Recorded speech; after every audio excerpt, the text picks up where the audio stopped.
In meinen Kommentaren brennt bei DDR-Themen regelmäßig die Luft. Unter vielen Videos schreiben Zeitzeugen, wir hatten damals die beste Bildung. Bei uns konnte jeder noch richtig rechnen. Oder die Schule in der DDR war viel strukturierter als heute. Auf der anderen Seite stehen Historikerinnen und Historiker, die sagen, die DDR-Schule war nicht nur Bildung, sondern auch politische Erziehung, Kontrolle und Anpassungsdruck. Und genau daraus entsteht die spannende Frage, war die DDR-Schule wirklich besser als unsere Schule heute? Oder war der Preis für gute Leistungen in Mathe und Naturwissenschaften eine Gehirnwäsche? Heute schauen wir uns das genauer an. Es geht um das Schulsystem der DDR, um MINT-Fächer, um Gemeinschaft, aber auch um Ideologie, Selektion und Kontrolle. Bevor wir die DDR-Schule bewerten können, müssen wir verstehen, wie sie überhaupt aufgebaut war. In der DDR gingen fast alle Kinder gemeinsam auf die sogenannte Polytechnische Oberschule, kurz POS. Diese Schule dauerte in der Regel 10 Jahre, also von Klasse 1 bis Klasse 10. Das unterscheidet sich deutlich von heute. Heute werden Schülerinnen und Schüler in Deutschland meist nach der Grundschule auf verschiedene Schulformen verteilt. Zum Beispiel Gymnasium, Realschule, Hauptschule, Gesamtschule oder Oberschule, je nach Bundesland. In der DDR blieben die meisten Kinder dagegen viel länger gemeinsam in einer Klasse. Es gab feste Klassengemeinschaften, einen Klassenleiter und ein starkes Gruppengefühl. Nach Klasse 10 begannen viele Jugendliche eine Berufsausbildung. Einige machten eine Berufsausbildung mit Abitur und ein kleiner Teil ging auf die erweiterte Oberschule, kurz EOS, um dort das Abitur abzulegen. Dieses Abitur war aber deutlich stärker begrenzt als heute. Nur ein kleiner Teil eines Jahrgangs wurde überhaupt zugelassen. Auch die Inhalte waren zentral geregelt. In der DDR gab es einen einheitlichen Lehrplan für das ganze Land, ob man also in Rostock, Leipzig oder Dresden zur Schule ging. Die Inhalte waren viel stärker vergleichbar als heute in einem föderalen Bildungssystem mit 16 Bundesländern. Das hatte natürlich Vorteile, klare Struktur, verbindliche Inhalte und eine hohe Vergleichbarkeit. Aber es hatte auch eine Kehrseite. Schule war in der DDR nie politisch neutral. Das zeigte sich besonders im Fach Staatsbürgerkunde. Dort ging es nicht um offene politische Diskussionen wie heute, sondern um das marxistisch-leninistische Weltbild der DDR. Die DDR wurde als gerechter, friedlicher und fortschrittlicher Staat dargestellt. Die Bundesrepublik erschien dagegen oft als kapitalistisch, ungerecht oder feindlich. Wenn heute positiv über die DDR-Schule gesprochen wird, dann geht es oft um Mathematik, Naturwissenschaften und Technik. Heute benutzt man dafür häufig den Begriff MINT. MINT steht für Mathematik, Informatik, Naturwissenschaften und Technik. Für die DDR muss man den Begriff etwas vorsichtig verwenden, weil MINT damals noch nicht als moderner Sammelbegriff benutzt wurde. Inhaltlich passt er aber trotzdem gut. Denn Mathematik, Naturwissenschaften und Technik hatten in der DDR-Schule tatsächlich einen besonders hohen Stellenwert. Physik begann verpflichtend ab Klasse 6. Chemie kam ab Klasse 7 dazu und in Klasse 10 gab es sogar Astronomie. Russisch war ab Klasse 5 die wichtigste Fremdsprache. Dazu kam der polytechnische Unterricht. Das bedeutete, Schule sollte nicht nur Theorie vermitteln,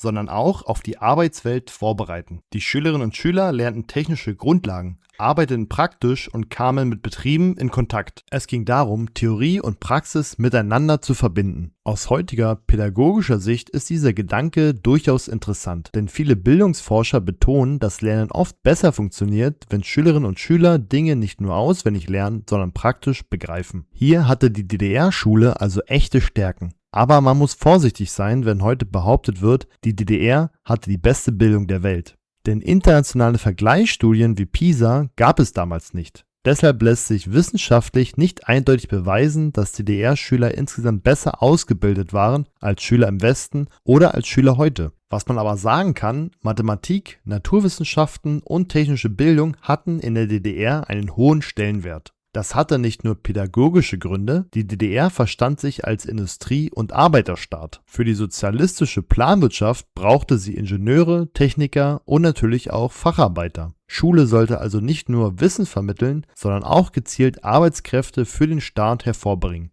Ein zweiter Punkt, den viele ehemalige DDR-Schüler positiv beschreiben, ist das Gemeinschaftsgefühl. In der DDR spielte das Kollektiv eine zentrale Rolle. Die Klasse, die Pioniergruppe oder später die FDJ-Gruppe waren wichtige soziale Einheiten. Das konnte tatsächlich positive Seiten haben. Schülerinnen und Schüler kannten sich lange, halfen sich gegenseitig und hatten oft ein starkes Zusammengehörigkeitsgefühl. Auch die Betreuung war stärker organisiert. Es gab flächendeckende Hortbetreuung, besonders bis zur 4. Klasse, und viele Arbeitsgemeinschaften im Bereich wie Sport, Technik, Musik oder Kunst. Viele Angebote waren kostenlos oder sehr günstig. Schulbücher, Betreuung und Freizeitangebote waren weniger stark vom Geldbeutel der Eltern abhängig. Viele Zeitzeugen erinnern sich auch daran, dass soziale Unterschiede im Schulalltag weniger sichtbar waren als heute. Markenklamotten, teure Nachhilfe oder private Förderung spielten eine geringe Rolle. Aus soziologischer Sicht spricht man hier von einer stärker staatlich organisierten oder vergesellschaftlichten Kindheit. Aber auch hier gab es eine Kehrseite. Denn das Kollektiv war nicht nur Gemeinschaft, es war auch ein Mittel der Kontrolle. Wer auffiel, wer nicht mitmachte oder wer sich kritisch äußerte, konnte von der Gruppe öffentlich kritisiert werden. Verhalten wurde besprochen, bewertet und ausgewertet. Individualität war oft dem Gruppenziel untergeordnet. Die DDR-Schule förderte also Gemeinschaft, aber sie nutzte diese Gemeinschaft auch, um Anpassung zu erzeugen. Besonders deutlich wird der Widerspruch der DDR-Schule aber beim Thema Abitur. Offiziell sprach die DDR von gleichen Chancen für alle. In der Realität war der Zugang zum Abitur aber streng begrenzt. Von 100 Schülerinnen und Schülern erreichten etwa 10 bis 12 den Weg zur erweiterten Oberschule, also zur EOS, die zum Abitur führte. Heute erwerben in Deutschland je nach Bundesland deutlich mehr Jugendliche die Hochschulreife. Die DDR wollte also nicht, dass möglichst viele Abitur machten. Bildungswege wurden stark geplant und gesteuert. Dabei zählten nicht nur Noten, auch politische Zuverlässigkeit spielte eine große Rolle. Wer in der Kirche aktiv war, wessen Eltern als politisch unzuverlässig galten oder wer nicht den Erwartungen des Staates entsprach, konnte trotz guter Leistungen Nachteile bekommen. In manchen Fällen spielte auch die Bereitschaft zu einem längeren Wehrdienst eine Rolle. Es fand also eine bewusste politische Auswahl statt. Die DDR wollte Bildung nicht nur den Kindern akademischer Familien überlassen. Arbeiter- und Bauernkinder wurden deshalb teilweise bevorzugt gefördert. Aber auch hier galt, ohne politische Loyalität blieben viele Bildungswege verschlossen. Neben dieser Bildungsselektion spielte auch die ideologische Erziehung eine große Rolle. Das zeigt sich im bereits erwähnten Fach Staatsbürgerkunde, aber ab 1978 auch im Wehrkundeunterricht für die Klassen 9 und 10. Im Wehrkundeunterricht ging es um vormilitärische Erziehung und die Vorbereitung auf die Landesverteidigung. Schule sollte also nicht nur Wissen vermitteln, sondern loyale und wehrbereite sozialistische Staatsbürger formen.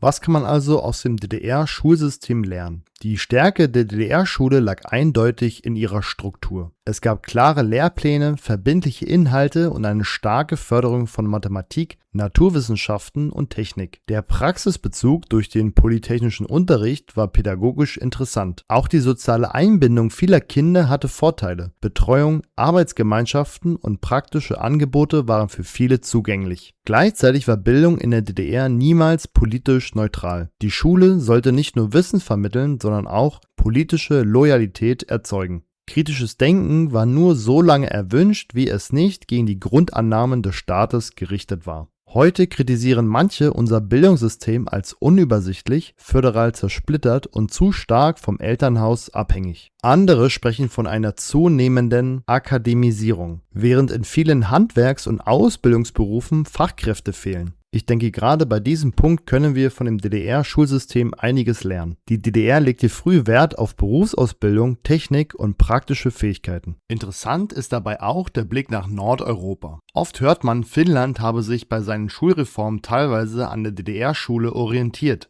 Denn finnische Bildungsexperten schauten sich Anfang der 1970er Jahre auch das DDR-Schulsystem an, weil sie ihr eigenes Bildungssystem reformieren wollten. Aber wichtig ist, Finnland hat das DDR-Modell nicht einfach 1:1 übernommen. Eher wurden einzelne Ideen wie längeres gemeinsames Lernen, klare Strukturen, starke Lehrpläne und eine hohe Wertschätzung von Bildung. Nicht übernommen wurden dagegen die politische Indoktrination, Staatsbürgerkunde im DDR-Sinn oder die ideologische Kontrolle. Und ich denke, hier ist der eigentliche Kern dieser Diskussion. Man kann einzelne pädagogische Stärken der DDR-Schule anerkennen, ohne das gesamte System zu verklären. Denn der Vorteil der DDR-Schule war eingebettet in ein System, das Freiheit und Individualität deutlich begrenzte. Jetzt wäre es natürlich einfach zu sagen, hey, lass uns die positiven Sachen der DDR-Schule übernehmen und die negativen Sachen lassen wir einfach weg. Aber so einfach ist Geschichte nicht. Struktur, Disziplin und politische Kontrolle waren in der DDR eng miteinander verbunden.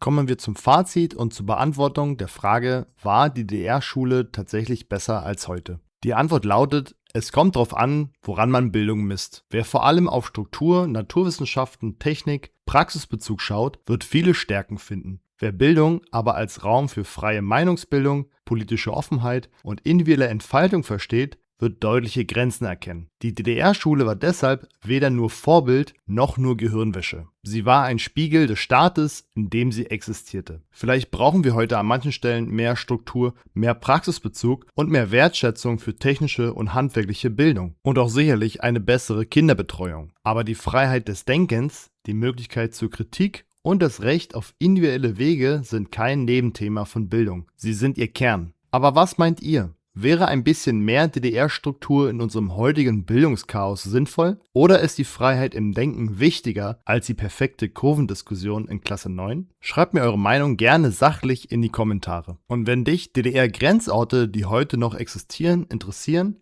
schau dir gerne dieses Video hier an. Bis zum nächsten Mal bei Schulwissen to go, euer Herr Müller.